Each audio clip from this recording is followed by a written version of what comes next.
Olá, irmãos, aqui é o Ronaldo Costa para o canal Vida no Espírito Santo. E o nosso assunto de hoje é: seguimos Jesus ou adicionamos Jesus em nossas vidas? Incendeia minha alma, incendeia minha alma, incendeia minha alma. A vida com Cristo pode muitas vezes parecer uma receita de bolo, onde a gente vai misturando ingredientes e no finalzinho a gente dá aquele toque especial para que o bolo tenha um sabor, não é? Por vezes na vida a gente faz a mesma coisa. Vamos nos influenciando disso, daquilo, influenciando pelo mundo aqui, influenciando com diversas coisas espirituais que vêm da gente não sabe nem de onde. E quando a gente percebe também, a gente vai lá na missa, a gente vai lá no grupo de oração, a gente vai naquela reunião de igreja e coloca um pouquinho de Jesus na nossa vida, na esperança que tenha um toque especial. Quantas vezes a gente faz esse tipo de coisa? Quantas vezes a gente viu outras pessoas fazendo isso, né? Vai vivendo de um jeito que parece uma gororoba espiritual, não é verdade? O que você acha disso, irmão? Olha o que Francis Chan vem nos dizer. Deus não é algo que possamos apenas adicionar à nossa vida e vivendo como antes. O Espírito Santo não é alguém a quem recorremos quando precisamos de uma porção de poder para a nossa vida. Jesus Cristo não morreu na cruz para nos seguir. Essa última frase, ela é tão assim pontual para os dias de hoje. Parece que Jesus segue a gente. Não somos nós que seguimos a Jesus. Parece que Jesus fez o que fez, a sua obra de redenção na cruz, para depois seguir a gente. Jesus se molda a gente. Jesus se transforma naquilo que queremos que Ele seja para nós. E não funciona desse jeito. Né? Nós estamos percebendo que hoje, infelizmente, gente, o individualismo e o relativismo adentrou no relacionamento com o mundo sobrenatural.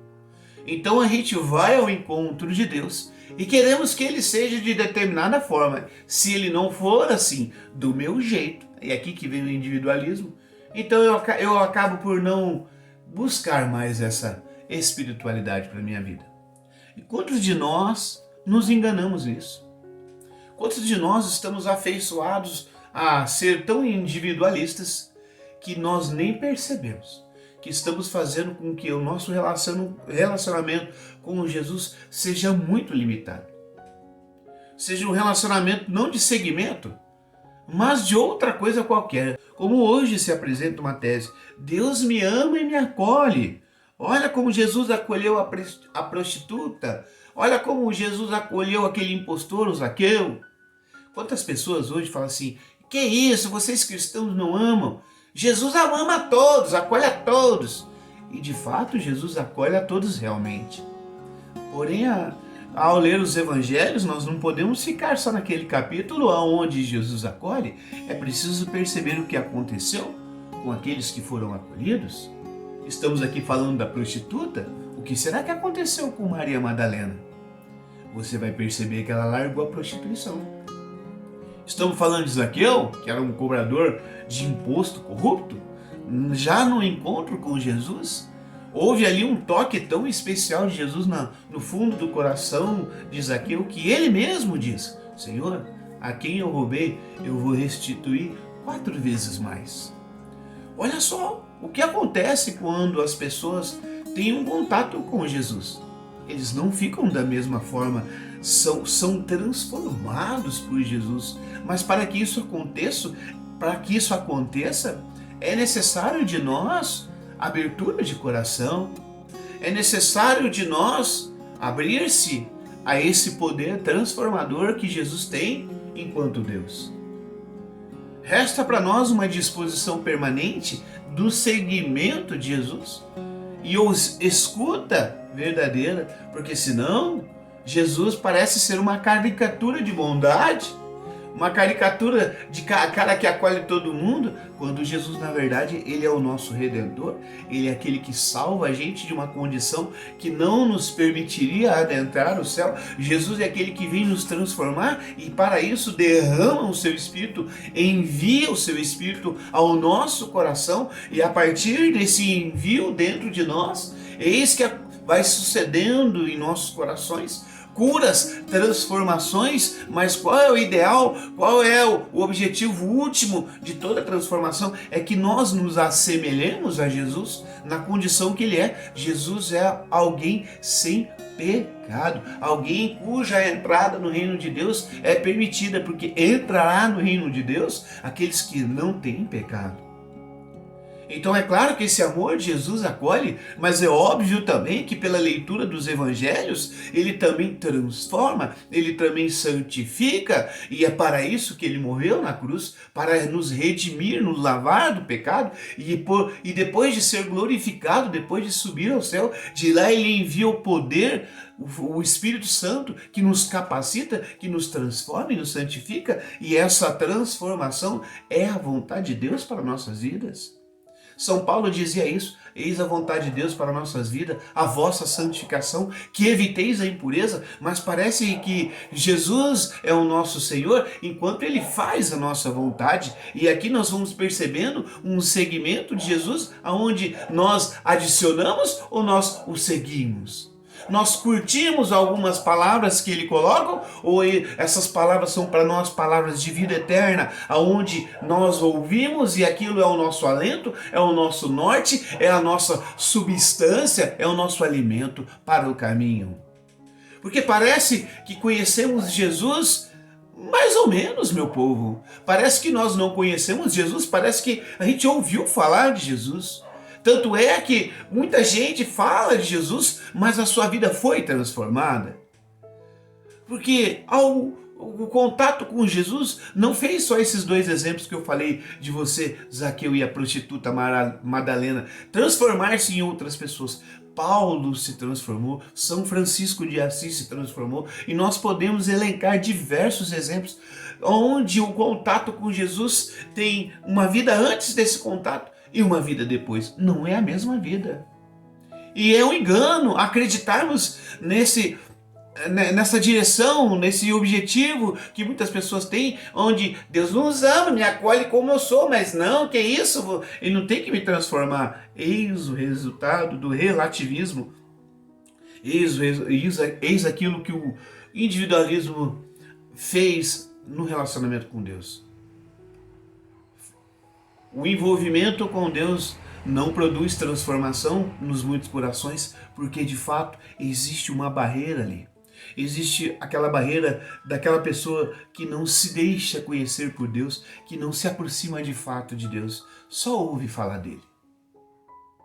Obviamente, a limitação acontece aí, né? Cuidemos para que Jesus não seja amigo virtual, onde você o adiciona, segue, curte seus posts, dá like. Meu irmão, com Jesus é diferente, tá, irmão? Tenha claro isso. Jesus não é a mesma coisa daquele amigo seu do Facebook. Jesus é o Senhor.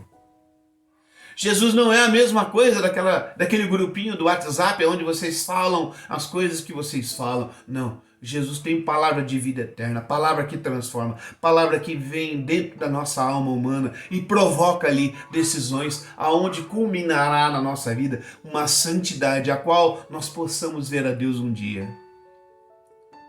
Com Jesus é diferente. E se você acha que não é diferente, é porque você ainda não o conheceu, irmão. Eu não estou dizendo isso como se eu estivesse lhe rebaixando, não. Eu estou dizendo isso porque sucede assim, irmão. Há 2000 anos Jesus entrou na história de muitas pessoas, e em todas essas pessoas que de fato ele entrou, houve transformações aonde a pessoa imaginava perder a sua liberdade, mas ninguém perdeu nada, pelo contrário, recuperamos a nossa liberdade, somos livres de fato no nome de Jesus, nos libertamos do pecado, encontramos o verdadeiro sentido da vida. Eis a consequência de quem encontra Jesus. E a pessoa não volta mais àquela vida velha. Não volta mais. O Espírito Santo faz-nos desejar ser igual a Cristo. Por isso que quem quer ser cristão necessita do Espírito Santo. Olha só o que diz o Catecismo da Igreja Católica lá no parágrafo 459. O Verbo se fez carne para ser o nosso modelo de santidade. Jesus é o modelo das bem-aventuranças e a norma da lei nova. Amai-vos uns aos outros como eu os amei, está lá em João 15:12. Este amor implica a oferta efetiva de nós mesmos no seu seguimento. É esse processo onde Jesus se fez humano para que nós, humanos, pudéssemos receber essa condição divina, transformar-se nessa condição divina. E esse processo se dá no seguir Jesus, não no adicionar Jesus. Esse processo acontece nesse segmento que muitas vezes envolve sofrer, envolve acreditar, envolve amor, envolve renúncias. Mas quando não há esse segmento envolvendo esses elementos que eu estou lhe dizendo, então você apenas ouviu falar de Jesus.